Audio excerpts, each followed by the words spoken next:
আংটি বদল শেষ। প্রথা অনুযায়ী এবার স্ত্রীকে চুমু খাওয়ার পালা।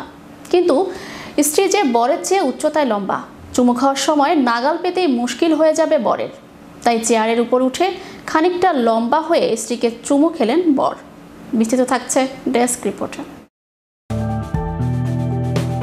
আংটি বদল শেষ।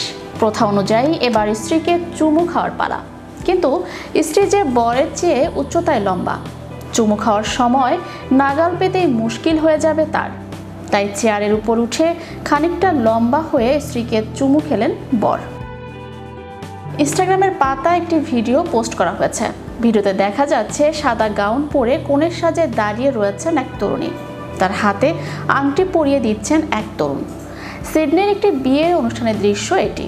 প্রথা অনুযায়ী আংটি বদলের পর নব দম্পতির চুমু খাওয়ার কথা, কিন্তু হবু স্ত্রী যে তরুণের চেয়ে উচ্চতায় লম্বা, চুমু খাওয়ার সময় নাগাল পেতে চেয়ারের উপর উঠে খানিকটা লম্বা হয়ে স্ত্রীর ঠোঁটে ঠোঁট রাখলেন তরুণ। সম্প্রতি সামাজিক যোগাযোগ মাধ্যমে এমনই একটি ভিডিও ভাইরাল হয়েছে। তবে তরুণের উচ্চতা তার স্বামীর চেয়ে খানিকটা বেশি।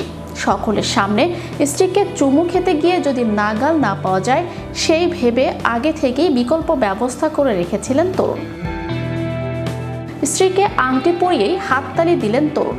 সঙ্গে সঙ্গে একটি মোড়ানো চেয়ার নিয়ে সেখানে হাজির হন অন্য এক তরুণ। চেয়ারটি খুলে মাটিতে পেতে দেন তিনি। সেই চেয়ারে ওঠার পর স্ত্রীর ঠোঁটে ঠোঁট মিশিয়ে দেন পাত্র। ভিডিওটি দেখে কমেন্টে একজন লিখেছেন, ভালোবাসায় সকল সমস্যার সমাধান পাওয়া যায়।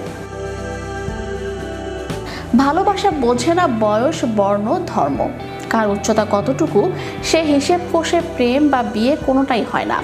সাধারণত স্বামী স্ত্রীর মধ্যে পুরুষের উচ্চতা একটু বেশি হয় আর নারীর উচ্চতা কিছুটা কম হয়। এখন অনেক ক্ষেত্রে উল্টোটাও হয়, অর্থাৎ স্ত্রীর উচ্চতা অনেক সময় স্বামীর চেয়ে বেশিও হয়ে থাকে। অনেকের মনে প্রশ্ন জাগে, উচ্চতার তফাৎ হলে কি তার প্রভাব সংসার বা জীবনে পড়ে? কতখানি উচ্চতার তফাৎ থাকলে সংসার জীবন সুখের হয়? এ নিয়ে বিস্তারিত তুলে ধরা হয়েছে বিভিন্ন গবেষণায়। স্বামীর উচ্চতা বেশিরভাগ সময় স্ত্রীর থেকে বেশি হয়, এমনটাই দেখা যায়। ধারণা করা হয় এতে কেবল শারীরিক নয়, মানসিক সম্পর্কও নাকি দৃঢ় হয়। তবে এর সত্যতা কতটা, এ বিষয়ে খতিয়ে দেখতেই করা হয় গবেষণা। চ্যানেল ইউরোপ বিনোদন ডেস্ক।